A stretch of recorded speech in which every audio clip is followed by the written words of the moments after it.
ভাই ভাই বলুন। ভাই ভাই একটা রেকর্ডিং এ শোনা যাচ্ছে আপনি পুলিশকে অকথ্য ভাষায় বা গালিগালাজ করে যাচ্ছেন।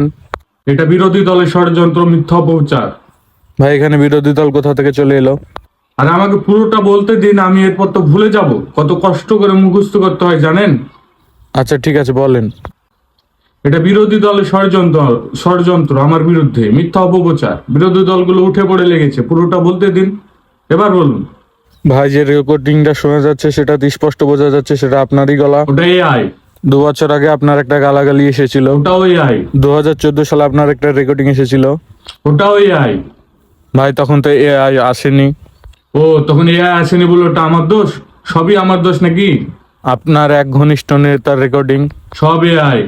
আরে কি এআই? সব এআই। এই, আরে ভাই আপনার যে রেকর্ডিংটা,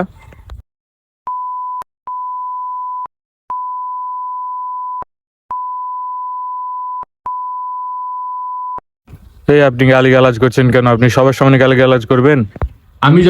আমি এখন এটা বললাম, এটাও এআই। আরে আমরা তো নিজের কানেই শুনলাম। সেটা শুনলেন, এটাও এআই। সব এআই। আপনি যা তা বলবেন তা আমরা শুনে নেব নাকি? এই, আপনার এই অসভ্য ভাষায় গালিগালাজ করা কি ঠিক হয়েছে? দেখুন, আমি সব সময় অসভ্য ভাষায় গালিগালাজ করি না। যখন একটু রেগে যাই তখন গালিগালাজ করি। আর আমি সব সময় রেগে যাই। আর যে রেকর্ডিংটা আপনারা শুনছেন সেটা সব সময়ের মধ্যেই একটা সময়।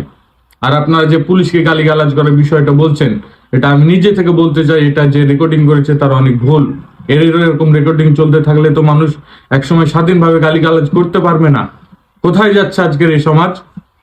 যে রেকর্ডিং করেছে তারই ভুল, আর আপনি যে গালিগালাজ করলেন সেটা কি ভুল না? ও, আমি শান্তিতে এখন গালিগালাজ করতে পারবো না? এরকম পরিস্থিতি এসে দাঁড়িয়েছে এখন।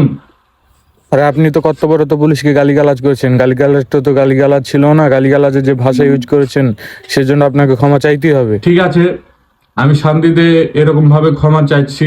আপনারা রিকোয়েস্ট করছেন বলে আমি ক্ষমা চাচ্ছি, তা না অন্য কেউ রিকোয়েস্ট করলে আমি ক্ষমা চাইতাম। দেখুন, আমি রাগের মাথায় গালিগালাজ করে ফেলেছি। আমার এরকম করা উচিত হয়নি, রেগে যাওয়াটা উচিত হয়নি আমার। ঠান্ডা মাথায় গালিগালাজ করতে পারতাম। আপনার রেগে যাওয়াটাকে নিয়ে কেউ কিছু বলছেন, আপনি কেন গালিগালাজ করবেন? আমি স্বাধীনভাবে গালিগালাজ করতে পারবো না, আমি রেগে যেতে পারবো না। এখন আপনারা বলবেন তো আমি খুনও করতে পারবো না? মানে সমাজ এখন এরকম পরিস্থিতি এসে দাঁড়িয়েছে। ওই পুলিশ অফিসার অন ডিউটি ছিল। সত্যি কথা বলতে গেলে আমি বুঝতে পারিনি সে অন ডিউটিতে ছিল। আমি ওনার কাছে ক্ষমা চাচ্ছি এবং ওনাকে আমি রিকোয়েস্ট করছি যাতে উনি ডিউটি শেষে আমাকে ফোন দেয়, তারপর দেখবো আমি কি করতে পারি। তো আপনি তো এখন ডাইরেক্ট থ্রেট দিচ্ছেন। তো আমি এখন থ্রেটও দিতে পারবো না, আমি এখন রেগে যেতে পারবো না, আমি গালিগালাজ করতে পারবো না, আমি খুনও করতে পারবো না। সময়টা কোন দিকে যাচ্ছে? বাহ বাহ বাহ। শুনুন দাদা,